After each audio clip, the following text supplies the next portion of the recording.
Whiskey Day. It's Rare Whiskey Friday. That's right. Okay, it's Rare Whiskey Friday, so basically we're going to have a lot of whiskeys that don't have distribution all over the planet. Basically, we're going to drink 5 or 6 things you can't get. Most likely. Now, if you're lucky enough to have one of these in your local area, congratulations. That's we're right. going to give you some notes, and You nailed it. You'll figure out whether or not it's going to be worth picking up. This is another one from Barton Jones. Barton Jones, you magnificent bastard.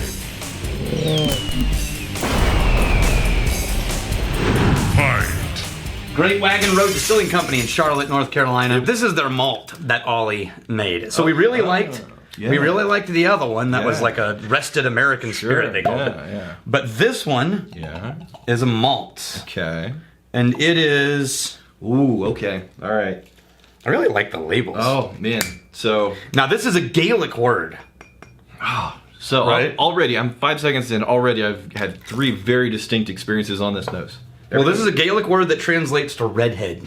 Oh, Right? Ginger. Yeah, it's a ginger whiskey. 30... Wait. Dude, I cannot figure out this nose. Every single time I've approached it, it's a different whiskey. Okay, when it says age, it says 38, 18 months. What the... Yes. So, was it finished in something? That's the question. I don't know. Did it start as 38 months and then... So, pretty dark whiskey. Very dense nose. That's the word I'm using. Dense. So this is 2-row Pilsner barley, white oak barrels. So, first approach. I get this... I'm getting ice cream. Oh, hold on. First approach, I get this craft hay note. The fresh hay in a barn. But, second approach, that's gone completely. Yeah. That has disappeared, and now I'm in this very grain, like a cereal, you know, like the really granola-esque type of combination of grains. Yeah, but I'm getting like an ice cream that's like a nut-based ice cream. I'm talking about the grainy base, and then the sweeter elements on top of that. You're talking about ice cream? Yeah, so what's the ice cream that's always got, it's always the nut that goes into ice cream. It's praline. Oh, praline. It's praline. Is that a nut? A praline nut? Mm-hmm. I think so. I thought it was just a type of... But I do think you get the malty notes too. Yeah. No, there's some nuttiness. There's some like that sweetened, desserty... Oh, I'm looking down at the then- copy. and I'm there's- looking down at the copy from their website because I always pull that copy just to see if I agree with them. And he put fresh bread and praline. All right. I like that we're finding the same thing. Really, it's just an ice cream, but creamy bready, but with nuts. Yeah. It could have been walnut banana bread. And now But there's no bananas. And now I'm losing. I'm 100 miles away from the fresh hay in a barn. It just keeps changing. It does. I'm also getting further away from... Oh, man. Okay. Oh, the taste! I'm going right for the taste. It's wood bitter ending, and I like it because I was expecting this to be overly sweet and clingy. Ooh. And the wood bitterness, it just keeps unfurling and unfurling. It just keeps going. So I just had the weirdest... It's still going. This is... Yeah. This is so oily. This is very special. This is unique. You know what this reminds me of? Yeah. You ever see somebody light fire at night on the surface of the water? Yeah. Like when you get an oil slick and you light it and the flames go and spread like that? So this bitter finish, it isn't off-putting. No, It's no. just a thin veneer Yes. of oaky bitterness that just stays consistent and it keeps going. And it's nice because it adds this base to what could be Too sweet. too sweet, but it has, you know, multiple elements weaving in and out of each other. I haven't been thrown for a whiskey on tasting notes like this for a while. This thing, I'm a fan. no, I like it. I'm trying to put a pin in what I'm getting, and it keeps changing every time I come back to the silly thing. Yeah, now it's back to grain in the sip. And then it went on this floral journey. And then it went with like this pastry cream filling journey. Yeah. And then like, oh, come on. This is a Slow down, damn This is a schizophrenic whiskey. Okay. But it's beautifully crazy. Here's what we're going to do. I like what's going on in here. We've got 6 to get through today, we're dump glassing it and rinsing. Rare whiskey day. Okay. Yeah. So move more quickly. All right. So first impressions. Rinse. First impressions. This deserved a little camp out. That's fine. First impressions. We're crack-a-lacking, Daniel. Okay, we've done Broad Branch Distillery before. Someone sent us some stuff from them. Okay. But this is their rye called Rye Fidelity. So it's really a dad joke whiskey bottle. Strike one. Haven't even got the But bottle this is a open. gift from Don. And when he shipped it to us, all he wrote in his note was, "Thanks for everything, Don." Don, you magnificent bastard.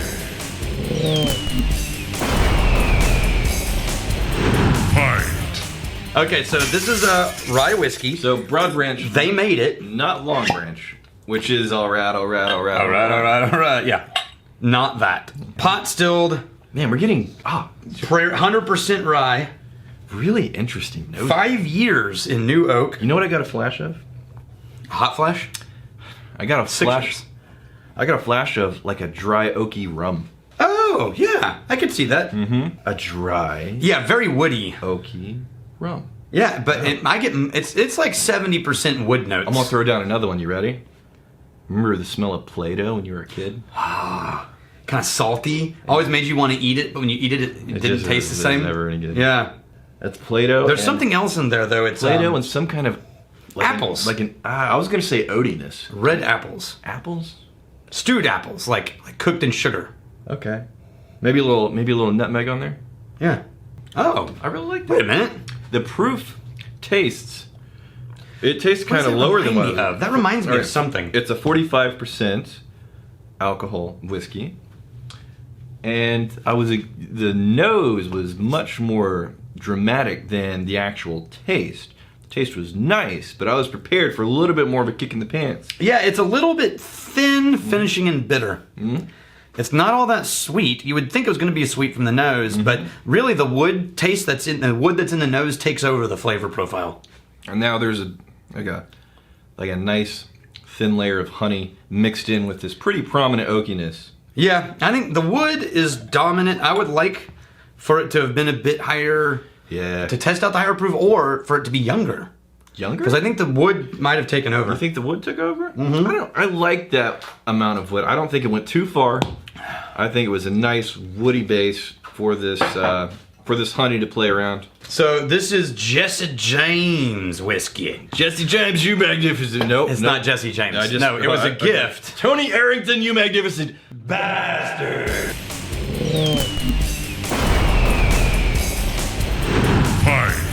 Yeah, no, Jesse James is the name of the... So what happened is this is one of those branded releases. I'll tell you why. I saw Jesse James, like the motorcycle guy. Yeah. That's who this is. He was a mile down the road at Tia's food truck. Oh. He was just sitting out there eating hanging tacos. I was like, yo, Jesse James. He's like, what's up, man? Did he say? Yeah. It was him, huh? Yeah, no, it's him, yeah. Yeah, because I forgot he lives in Austin. Yeah. Anyway, he partnered with the Trimble Whiskey Distillery. Mm-hmm. But this is 2 years old at least. And, it smells young. There's Tennessee style, which means, in theory, they're filtering it. Okay. It's cloud. Is this not chill? This looks cloudy to me. It does. It's definitely not chill filtered. Right. But charcoal filtered. Yeah, there was the guy that helped him start the this. Lincoln County. It was. It was Michael Ballard. There's a TV show called Full Throttle where he starts a bar out at Sturgis, the motorcycle capital. Yeah. For anyway, and then he opens up a whiskey distillery called Thimble back in his hometown in Tennessee. It's this tiny little town. Okay. So tiny that when he opens up his distillery and brings in he's talking about bringing in 50, 70 jobs, it's going to represent like 10 to 20% of the workforce in town. Oh. And so he has almost single-handedly revitalized this entire infrastructure of this town, and they're doubling down on investing local. I think that's pretty cool. This is a dead campfire. Like the flames have died down. It's the smell of like the ashy wood. Yeah. And then a little bit of country western store. Oh. And then It tastes exactly like it smells. yeah, and then some honey sweetness and a sweet tea. That's nice. It is sweet tea. Yeah. It's very sweet tea. Yeah. That's super southern. It's simple, but it's classic. Simple, not bad at all. Okay, Nomad Outland whiskey. This one is gonna be cool. Jose this is from Arteaga? Jose Arteaga. Jose Arteaga, you magnificent bastard.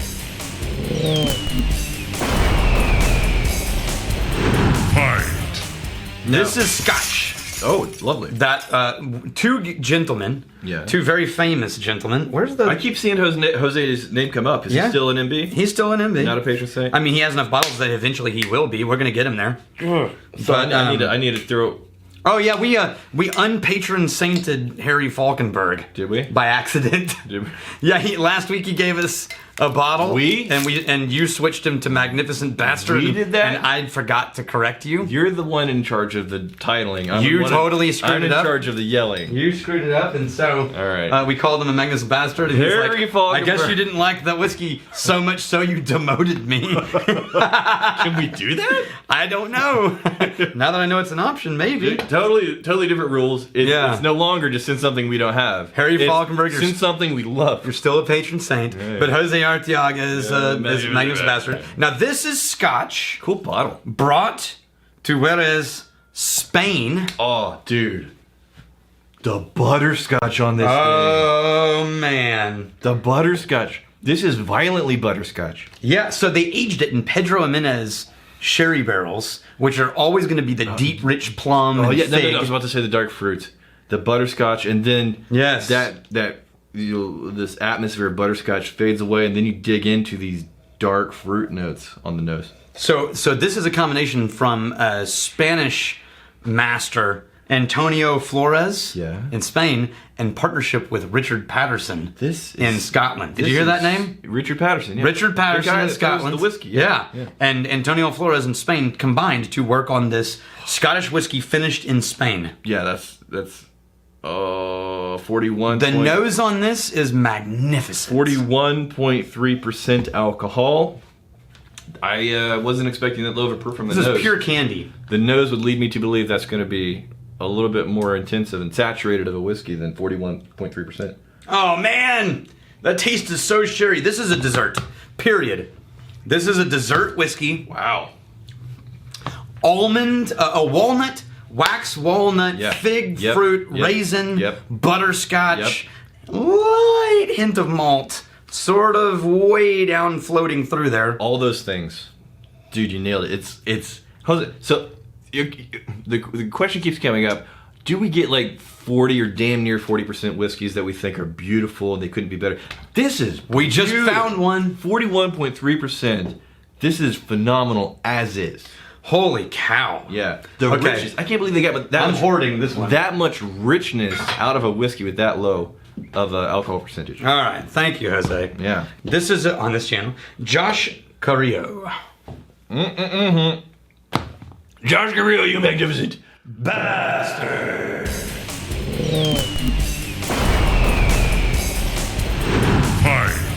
I remember Copper Fox has not been my favorite because there's this really dominant flavor in Copper Fox that everyone else really loves. Yeah. And here's what I can say about Copper Fox. Yeah. They are just badass distillers. Sure. Everything about how they started, everything about how they care about the process, their focus on the art form, they take care for their products, everything about them as people and how they run their company could not be more behind them. So they just create a flavor profile. That's not my favorite. This is I've never had before. Peach wood. They smoked peach wood. I'm going to tell you, you love there it is. I know his profile. He's just not into it. No, it's the raw. It's fresh cut sawdust. Fresh cut sawdust. There's a fresh cut sawdust note to Copper Fox that they have in everything I've tried of theirs. Really super. Like a green grass. Yeah, like fresh mowed, turn the mower over and scrape the mower blades off kind of grass. But they use like a charred, there's a charred element somewhere mixed in there. So they smoked it with peach wood. Okay. And then they used peach wood chips inside the barrel. That's probably what I'm getting, these chips of the peach wood. Huh. It does, you can look for the smoke. It's way behind. So super dark whiskey. And this is going to be unique. This is a different thing than what, is going to be your standard whiskey notes, whiskey flavors. Oh! Woo! Wow. That's like if you sliced peaches and then ate them off a fresh cut wood plank that you had forgotten to wipe all the sawdust off of. Yeah, you ever have like cedar plank salmon? Yeah. They cook the salmon on this plank of cedar and it just totally sucks up the essence of the wood. Yeah, it's that direction. This sucked up the essence of this. Was it peach wood chips? Yeah. Yeah. And oak. But deeply saturated with those wood notes there. Woo! And now if you like that wood note. You'll be in heaven. You'll be in heaven if you don't like that wood note. And it's not... This is like liking peat or not liking peat. If you like peat, you're going to love this one kind of thing. If you don't like peat, no one's going to convince you to drink Lafroig, no matter how famous it is or how big of a deal it is. And the finish is sweet as some of these Can't use that glass anymore. honey elements are going to be, the finish does present as just a bitter wood. It stays with you. Charred wood. We're gonna do a weird finishing spirit. Yeah. But it's just because it was a gift from somebody who dropped it off for us from Jersey Spirits. Okay. This is Tiffany Rubin. Tiffany Rubin, you magnificent bastard.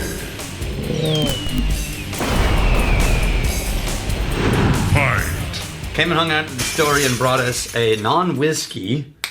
It started as a whiskey spirit. It's actually under 40%. It's 39.99 something. You're talking about this thing? Yes. Okay. This is Jersey Spirits. They take their moonshine and they add to it maple. Okay. Wow. Man, we are just going in so many different directions on these flavors. Whoa! It smells like moonshine. Yeah. It doesn't smell like maple. I was looking for a liqueur. Overly ripe apples. Yeah. Overly ripe. This is... Overly ripe apples, overly ripe pear. Oh man, that is funky. Yes, I'm saying it's overly ripe. It's I'm struggling with this one. not rotting, but it's getting there. It's so close. It's so close that if you smelled this... Have you ever been in an orchard? Yeah. After they're done with harvest and all the crap that's left behind and fallen has started to sort of... No, my grandpa's backyard, huge backyard, all of these fruit trees. Yes. Yes, there's a certain time of summer or fall when it's like, oh, we forgot to get all of the fruit out of the yard. Now the dark fruits show up. You're talking about like the raisins and the plums and like a fig type of stuff. Oh! Whoa! What this? I don't even know what to do with that. The lightness of this does not prepare me, and the low 39.7% does not prepare me for the intensity of this nose. I'm going for the taste. Yeah, don't do it. So you know how Tiffany, I'm so sorry, but I can't do any more of that. No. So liquefied, overly ripe plums, dates, raisins, apples, like overly ripe. I can't emphasize enough the overly ripe, and then this sweetness, this clinging sweetness that it's as intense now as it was whenever I put the glass down. It's not going anywhere. The oil's off of this thing. I rinsed so that I could go back to that Nomad. I really appreciate how weird that is. Oh yeah, It's not the first thing I'm reaching for, but damn, that's weird and interesting. That could make some of the most interesting cocktails in very, very small increments. Yes. Right, added as an accent to something else, so it's not the main thing. Yeah, it'd be like 15 to 20% less. The whole thing. That could be really cool. Yeah, was that it? That's it. Rare Whiskey Friday. We made it. There's cool stuff in there. Some interesting... We're still standing. Some funky adventures. Here's to fighting, stealing, and drinking. If you fight me, I fight for a friend. May you steal a lover's heart. And if you drink, may you drink with us. Hey, thanks for hanging out with us in the Whiskey Vault. Don't forget to throw in a like, hit that subscribe button on the bottom right, and drop a question or comment down below.